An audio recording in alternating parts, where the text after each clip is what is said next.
오늘 본문 11절을 보면 바울은 에베소 교회 성도들에게 자신들의 과거에 대해서 생각하라는 말씀으로 시작을 합니다. 여기서 생각하라는 말은 원문에서는 기억하라는 말씀입니다.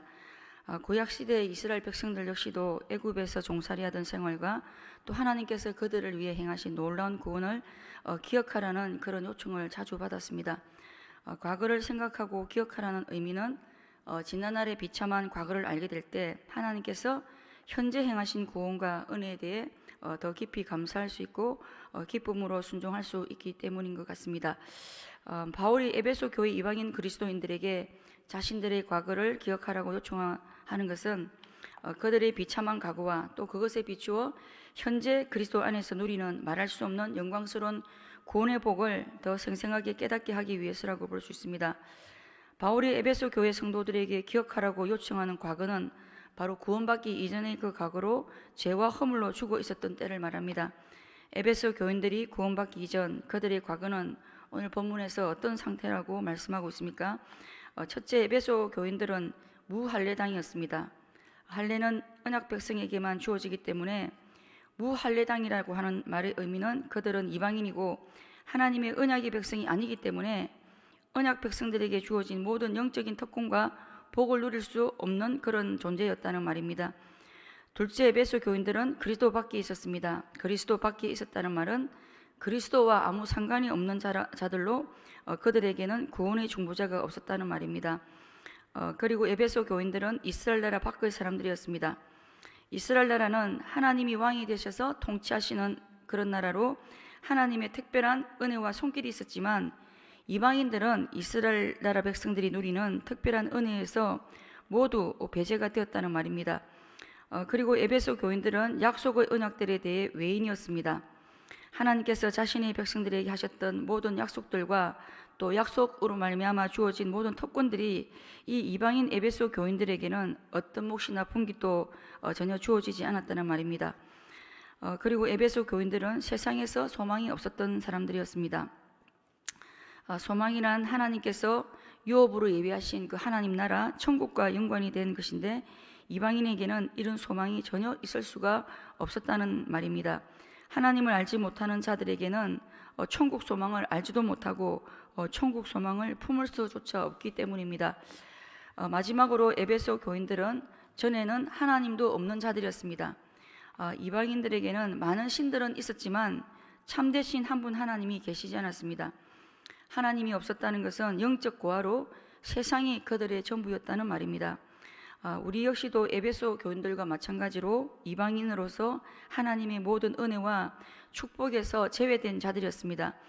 그런데 이런 에베소 교회 성도들이 이제는 예수 그리스도 안에서 어떤 상태가 되었다고 말씀하고 있습니까? 13절에서 그러나 지금은 그리스도 예수 안에서 전에 멀리 있던 너희가 그리스도의 피로 가까워졌다고 말씀합니다.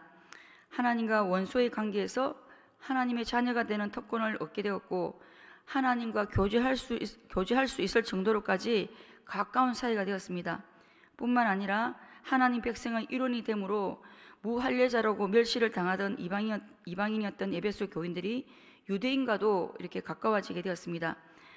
그리고 14절에서 18절까지는 그리스도께서 행하신 화해 사역에 대해서 말씀해 주고 있습니다.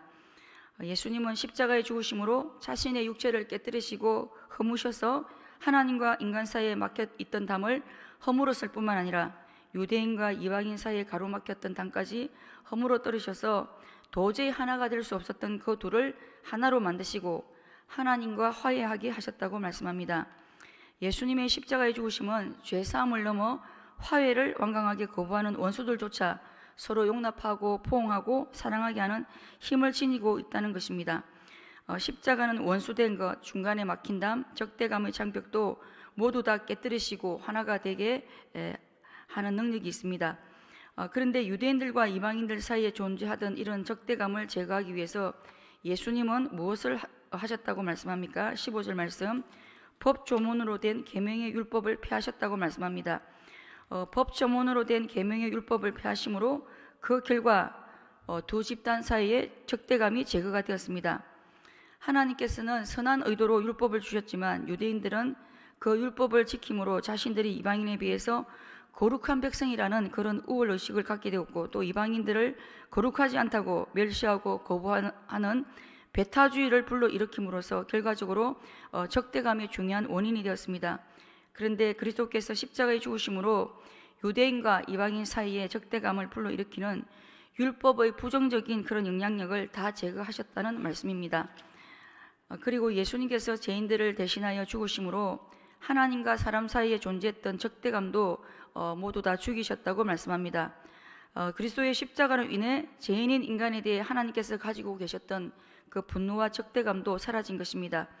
예수님께서 죄인들을 대신하여 십자가 위에서 하나님의 심판을 받으심으로써 죄인들에 대한 하나님의 진노를 누그러뜨리게 되었고, 그 결과 하나님과 원수된 자들이 하나님의 사랑받는 자녀들이 되는 길이 열렸다는 말씀입니다. 17절에서는 그리스도께서 오셔서 유대인과 이방인들에게 평안을 선포하셨다고 말씀합니다. 여기서 평안이라는 말은 원문에서 평화라는 단어로 개인적이고 또 걱정이나 탈이 없는 내적 평안의 상태가 아니라 하나님과 사람들 사이에 이루어진 관계적 차원의 그 평화를 뜻합니다. 그리스도의 십자가는 유대인과 이방인을 하나님과 화목하게 하셨기 때문에 그 결과로 그 둘이 함께 한 성령 안에서 하나님 아버지께 나아갈 수가 있게 된 것입니다. 그리고 그리스도께서 오셔서 평안을 선포하셨다는 말씀은 그리스도가 이방인들에게 평안을 선포한 시점이 예수님의 초림, 예수님의 그 지상사역의 시점이 아니라 예수님이 십자가로 평화를 이루시고 성천하신 후에 비로소 평화의 복음이 유대인의 장벽을 넘어 본격적으로 이방인에게 전해지기 시작한 것을 말씀합니다. 따라서 그리스도께서 오셔서 유대인들과 이방인에게 평화를 선포하신 것은 성천하신 그리스도의 사역을 가리키는 것입니다. 성천하신 그리스도는 오순절에 성령으로 오셔서 사도들을 통해 유대인들과 이방인들 모든 민족과 족속들에게 평화의 복음을 선포하셨던 것입니다. 그리고 지금도 그리스도는 십자가로 이루신 그 평화를 자신의 복음 사역자들을 통해 계속해서 지속적으로 말씀과 성령으로 온 세상 사람들에게 선포하고 계십니다. 예수님의 이 성천 사역이 있으셨기 때문에 우리 역시도 이 평화의 복음을 듣고 평화의 복음의 혜택을 누리게 된 것입니다. 18절에서는 그리스도께서 십자가로 평화를 이루시고 그 평화를 유대인들과 이방인들에게 선포하셨음을 보여주는 그 구체적인 증거가 바로 그 둘이 함께 성령 안에서 하나님 아버지께 나아가고 있다는 것이라고 말씀하고 있습니다. 여기서 둘은 유대인과 이방인들을 가리키는 말로 유대인들과 이방인들이 한 공동체, 즉 교회가 되었음을 말씀합니다. 이방인들을 부정한 죄인으로 간주하고 그들과 교제하는 것조차 꺼려하던 유대인들이 볼 때 이방인들과 유대인들이 하나님 아버지께 함께 나아간다는 말은 정말 경악과 분노를 일으키는 그런 행위였습니다. 그러나 그리스도께서 십자가를 통해 이 둘 사이에 적대감을 죽이시고 그리스도 안에서 이방인들을 자기 아들로 받아주셨기 때문에 그러므로 이제 유대인이나 이방인이나 차별 없이 모두 믿음으로 말미암아 그리스도 예수 안에서 하나님의 아들이 되는 길이 열리게 된 것입니다. 과거에는 반목하고 대립하던 유대인들이 이방인과 함께 하나가 되어 한 성령 안에서 아버지께 나아가는 모습은 두 그룹 사이의 연합과 평화를 생생하게 보여줍니다. 바로 이 모습이 그리스도께서 창조하신 새로운 인류의 그 아름다운 모습인 것입니다. 11절에서 13절에서는 아무 소망이 없었던 이방인 성도들의 그 비참한 과거의 상태에 대한 말씀이고 14절에서 18절까지는 십자가로 유대인과 이방인들을 하나 되게 하시고 하나님과 화해케 하신 화해 사역에 대한 말씀입니다. 그리고 19절에서 22절에서는 과거에 아무런 소망이 없었던 에베소 이방인 성도들이 그리스도 안에서 영광스러운 존재가 되었음을 말씀하고 있습니다. 그렇다면 이제 에베소 교인들이 어떤 영광스러운 존재가 되었다고 말씀하고 있습니까? 이제는 에베소 교회 성도들이 더 이상 외인도 아니고 나그네도 아닌 성도들과 동일한 시민이라고 선언합니다. 이제 그들의 신분이 완전히 달라졌다는 것입니다. 성도들과 동일한 시민이라는 표현은 하나님께서 왕으로 통치하시는 하나님 나라의 시민들이라는 개념을 포함하고 있습니다. 과거에는 외인이요 나그네였던 에베소 교회 이방인 성도들이 이제는 다른 모든 성도들과 함께 하나님 나라의 구성원이 되었을 뿐만 아니라 합법적인 시민으로서 다른 성도들과 아무런 차별 없이 모든 특권과 복을 누리게 된 것입니다.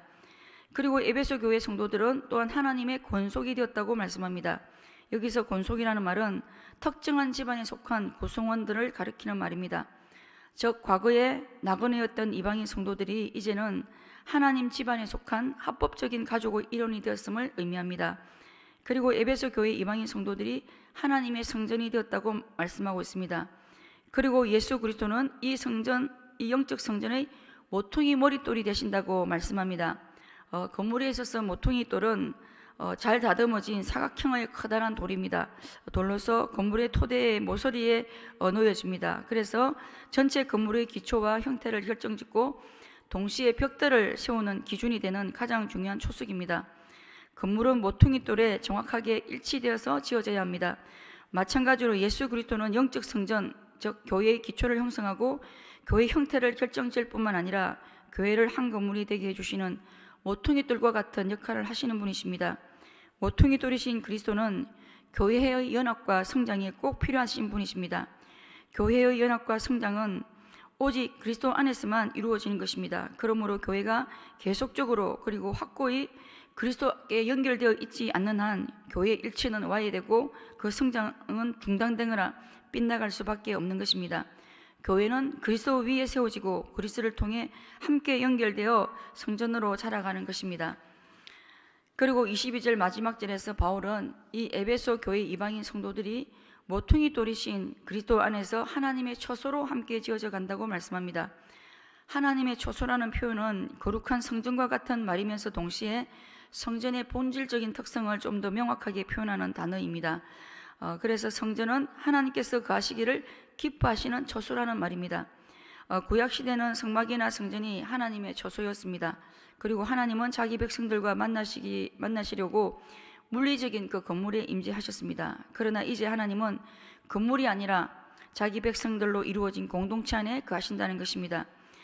그리스도 안에서 이방인 성도들은 유대인 성도들과 함께 성령을 통해 하나님께서 거하시는 처소가 됩니다.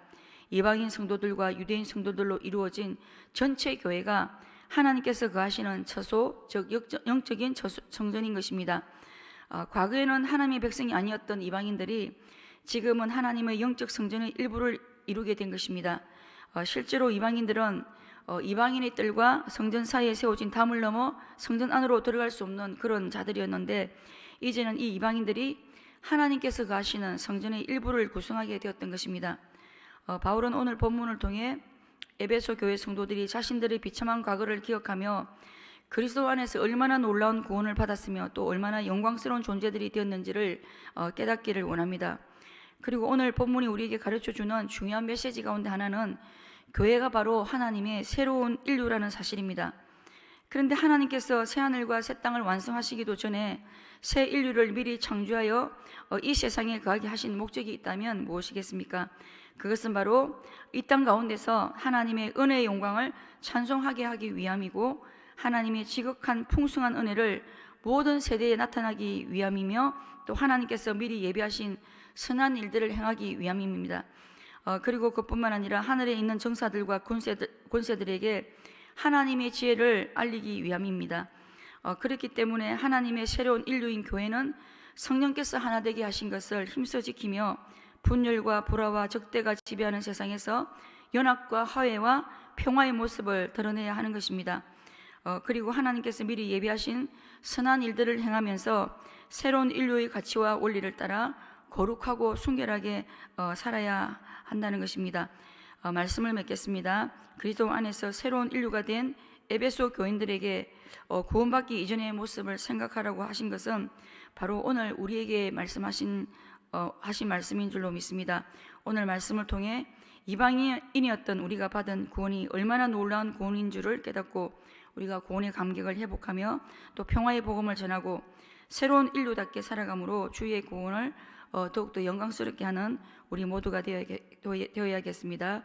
말씀을 기억하시다가 돌아가시도록 하겠습니다. 말씀을 기억하시며 기도하시다가 돌아가시도록 하겠습니다.